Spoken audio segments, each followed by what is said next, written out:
The clouds parted over the Isles of Boreas. It was time to choose. The rebellion was in trouble.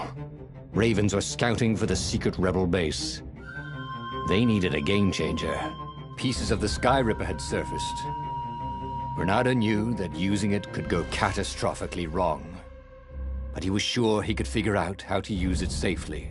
Also, a temple had risen out of empty desert. The Iblis stone was hidden there. It was a dangerous artifact. It could corrupt its user into a bloodthirsty monster. Maybe he could find a way to use it, to take its power without surrendering to its wickedness. And also, his old friend Lapino needed rescuing. Of course, Renato had a pretty strong suspicion that Lapino had betrayed the rebellion, and he had a gut feeling that he needed to use that to his advantage.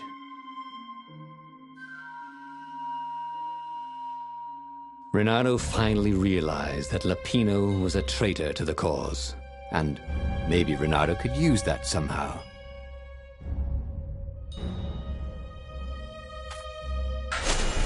Ah, Lapino. Apparently, the Mad Rabbit had sold a Pegasus that he did not exactly own. Lapino always wiggled out of trouble, given time. But he was out of time. Lapino's frantic message said that the Ravens were going to kill him for being a rebel spy. And that he had a clever plan. If the fleet reached him first, they'd string him up for that. Never mind the winged horse. Or so Lapino had told him over the far speaker anyway.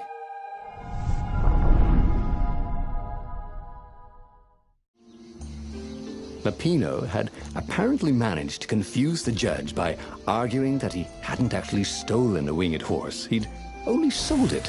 But wait, where was the prison? The village was empty. Had everybody fled the Ravens?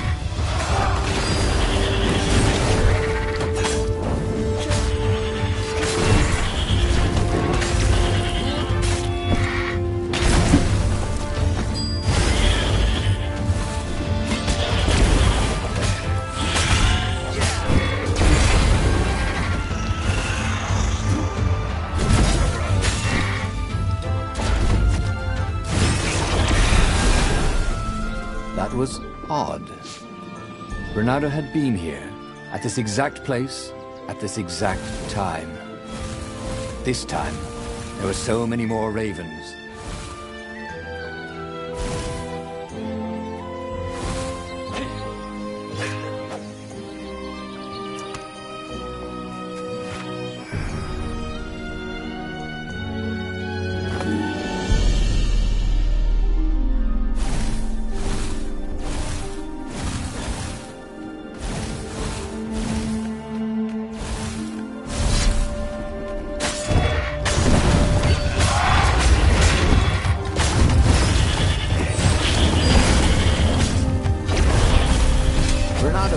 Ravens were landing everywhere.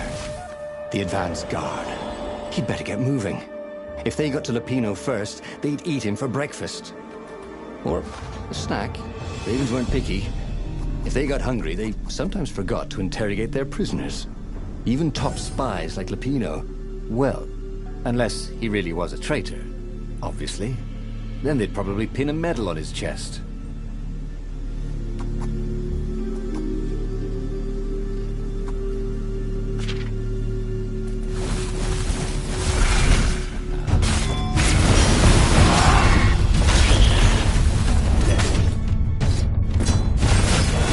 Gone rather well, actually.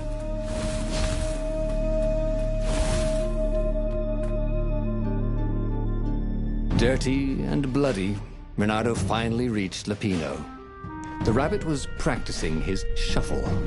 Renato recognized the cards. It was Lapino's favorite deck. Oh, I thought you were in danger. I am. The Ravens are coming. Oh, the prison thing. Right, yeah, we see this guard owed me 53 ducats, so we made a deal. They're very reasonable people, actually, for weasels. Now, I got a brilliant plan to kidnap Zenobia. We capture Zenobia, we find out what she knows, and that's the whole war right there. Easy peasy, lemon squeezy. Capture the Emperor's greatest general, who happened to also be a deadly sorcerer, and, oh, his only daughter? That would be worth it. And it would be nice to see her. He'd always had a soft spot for her. And, he felt sure, she had one for him. On the other hand, he could still get to the core of the Sky Ripper, even if he couldn't get the whole thing. It must have great power. Zenobia wasn't just the Emperor's daughter, of course. She'd been Renato's best friend in Sword Fu School. And you're still mad for her, the rabbit reminded him. The rabbit had a point, and Renato had a feeling she'd want to see him again. Who knows what could happen between the two of them this time around? She knows all his plans, chuckled the master spy. She won't give them up easily. She'll tell the interrogators, all right, said Lapino. Taking her would change the game, all right.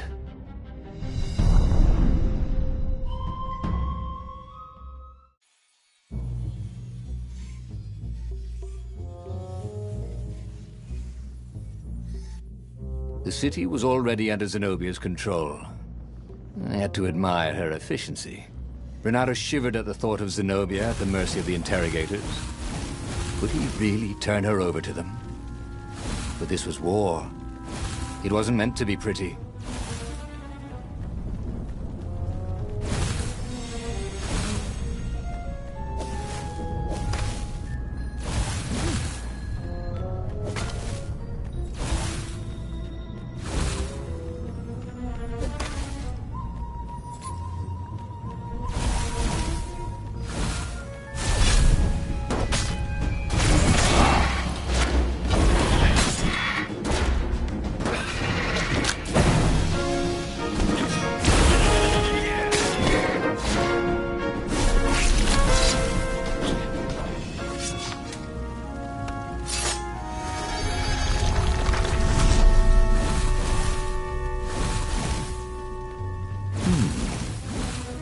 Hero Wall, Hero Sword, Firewall. Why was Lapino urging him to capture Zenobia?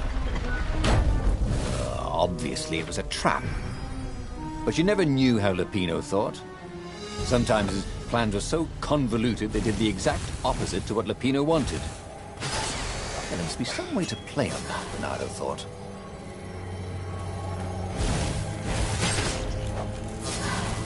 These things could really use a hand.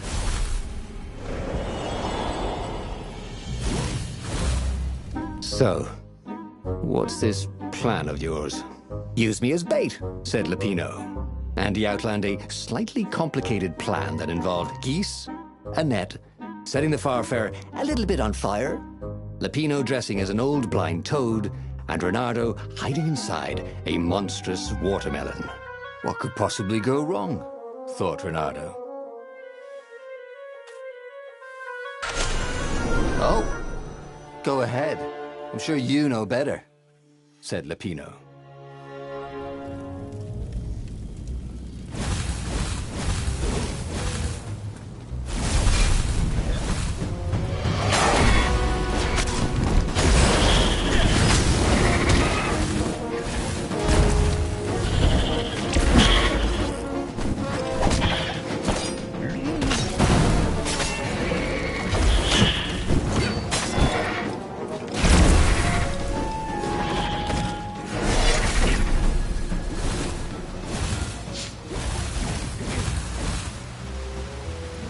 Renato slinked through Zenobia's ship, making no sound at all. Where were her guards? Finally, he reached her bedroom. She was curled up on her bed. Oh, he'd forgotten how beautiful she was. How sleek. How soft. He tapped her on the shoulder with his sword. She became smoke. And he noticed he had a blade to his throat. Stay a while, purred a familiar voice. Did you really think you could capture me? Zenobia said as the ship lifted off. Now I just wanted some privacy, Renato said. Renato knew she still had feelings for him. Maybe he could just cut to the chase. But was timing right for that? Did you ever wonder why the Emperor adopted you? And he told her why. His Imperial Majesty wanted to bring the lost gods back. They could make him immortal. But to seal the bargain, he needed a sacrifice. Someone who truly loved him. You're lying. She was furious. You can't prove that. I can. And so, they set sail for the Nexus.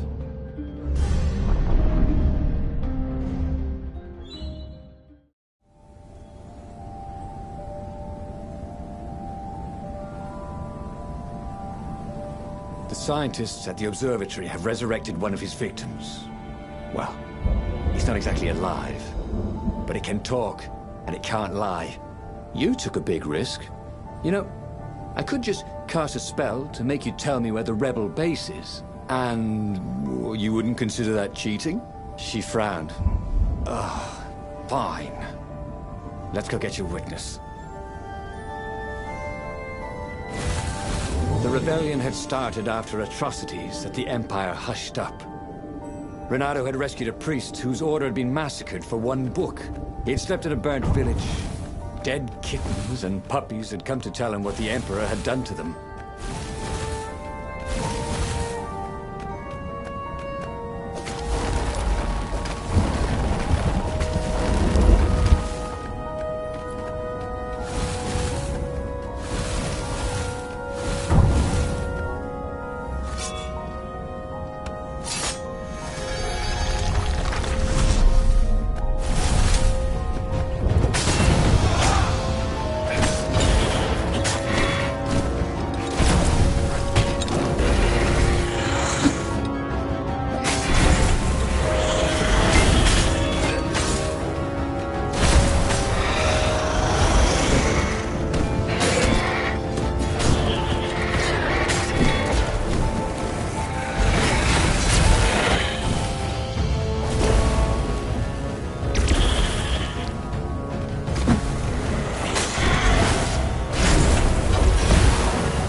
There was a cat in this one. And something useful. She caught up with him. Don't you think I'd know if my father started practicing black magic? Why?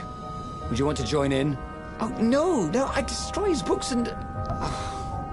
All right, I suppose I wouldn't.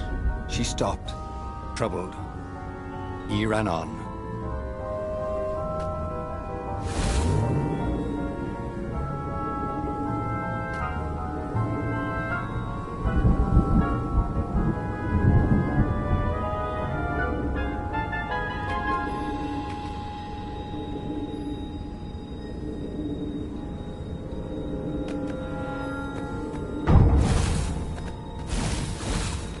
Scientists on this island had been investigating the Emperor's dark ritual on their own. They were neutral in the civil war engulfing the Empire, but they could see that the dark magics the old Toad had loosed were changing the world. Renato hoped he and Zenobia weren't putting them in danger.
The observatory was a burning hulk. Dead scientists and black feathers everywhere. The Ravens had taken care to burn the reanimated witness to cinders. Zenobia stared around, shocked. The scientists had been neutral. They had no part in the rebellion. "Take me to your council," she said, shaken. "I have things to tell them." It was what Renato had gambled on. The Zenobia would turn against her father once she knew his madness. But the rebel base was secret. Could he really risk taking the Emperor's daughter there, even if she did love him?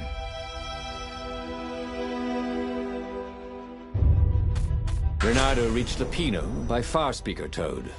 No, we should take her to the base, insisted Lapino. "No, I don't trust her. Nobody changes sides that fast," said Renato. I better go to the base. Let them know you've got her, Lapino said. For some reason, Renato wasn't sure that was a good idea. "Just meet me at the far side of the mountains. There's a shuttle here I can take." Always has to be your way, doesn't it? Said Lapino.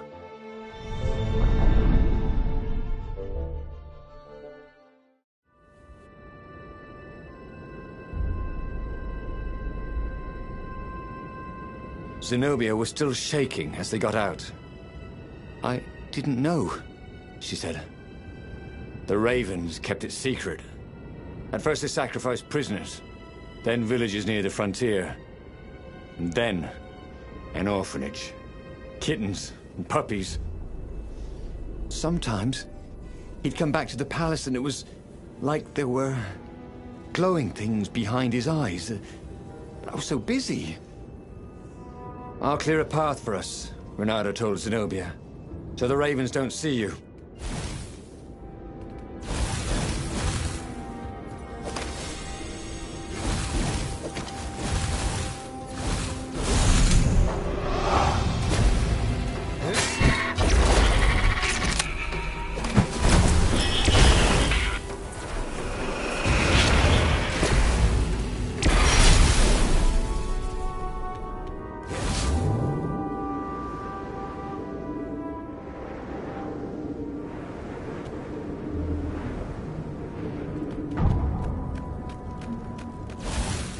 At this rate, the Imperial Army would run out of ravens.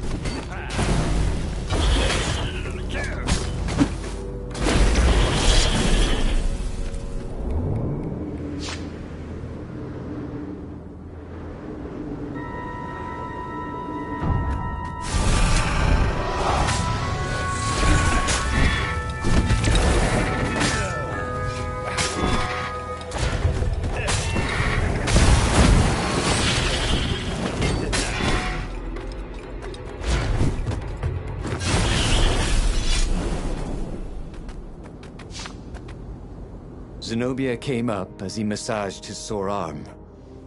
Her eyes were wet. "He's been saying strange things. He asked me to do experiments, and some were wrong." "They are banished, right?" said Renato. "Gone forever. I mean, he couldn't actually bring the old gods back, could he?" She didn't answer him. That frightened him more than anything.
sign of anyone to talk to.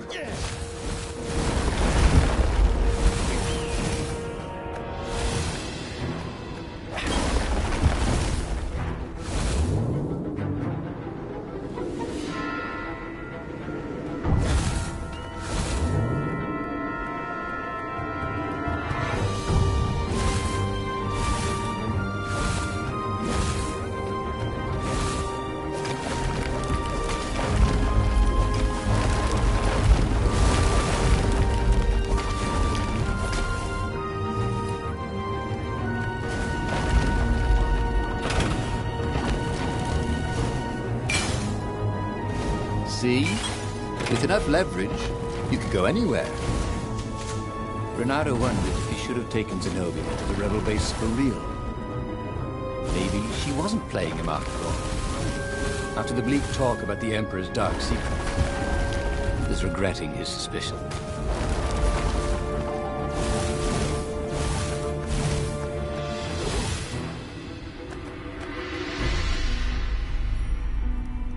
They came up on an empty shack. He gestured her in. Where's the base?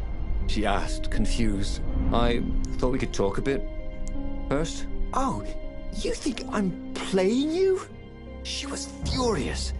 I'm betraying my father who picked me out of an alley, and you think I'm playing you? She lashed out. Her claws sliced fire into his face. Energy boiled in her other paw. But before she could kill him, he slashed his sword into her heart. She staggered. I could have loved you, you son of a bitch. And then she died. Renato stood there for hours, unable to move. Finally, a ship landed near him. Lapino had brought the Farfarer. On board the Farfarer, Lapino couldn't stop grinning. I can't believe you actually killed her. Why didn't I trust her? Renato said. All he could feel was emptiness. You killed the Emperor's daughter. You might want to run for it, if you care whether you live or die, that is. Since Renato didn't, he grabbed the wheel, and he sailed for the Imperial fleet.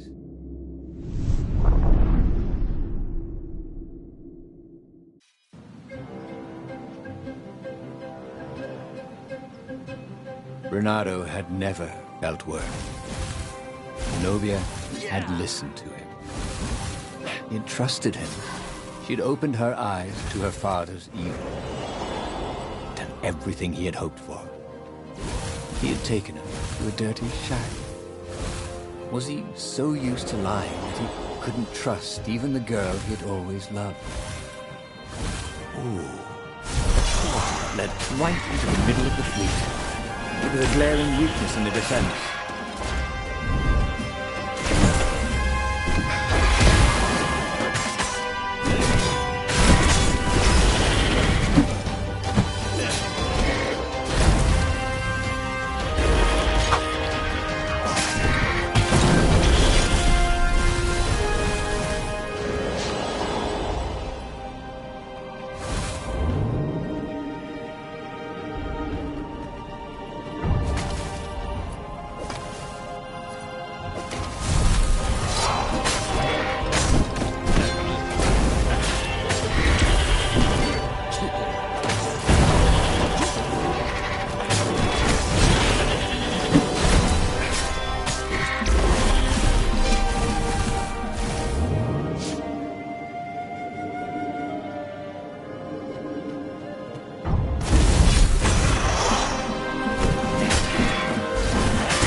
See the rebels reeling back as he plunged into the ranks of the Ravens.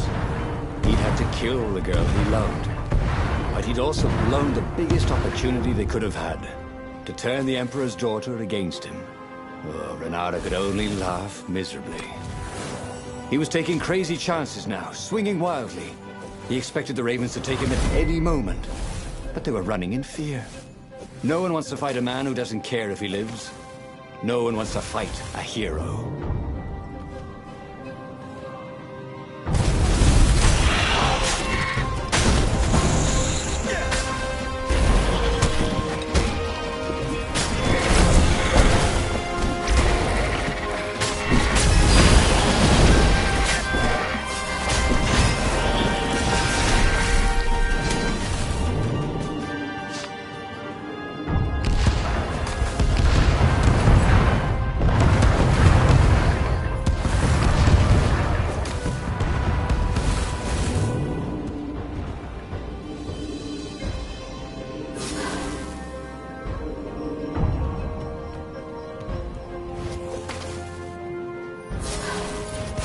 Soon he'd confront the Emperor.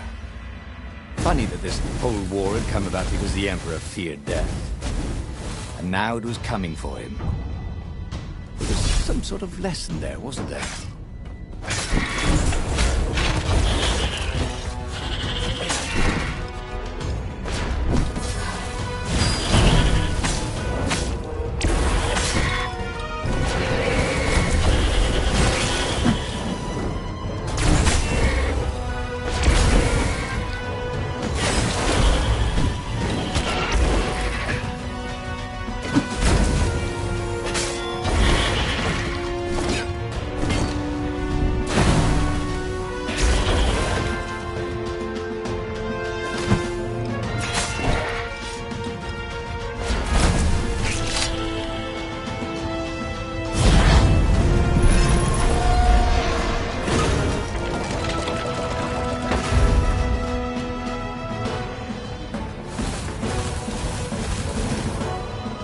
He was exhausted, could barely think.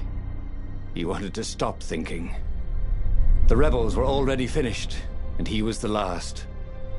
The Ravens were coming for him personally now, in waves. It didn't matter. He was slick with his own blood, but it didn't matter.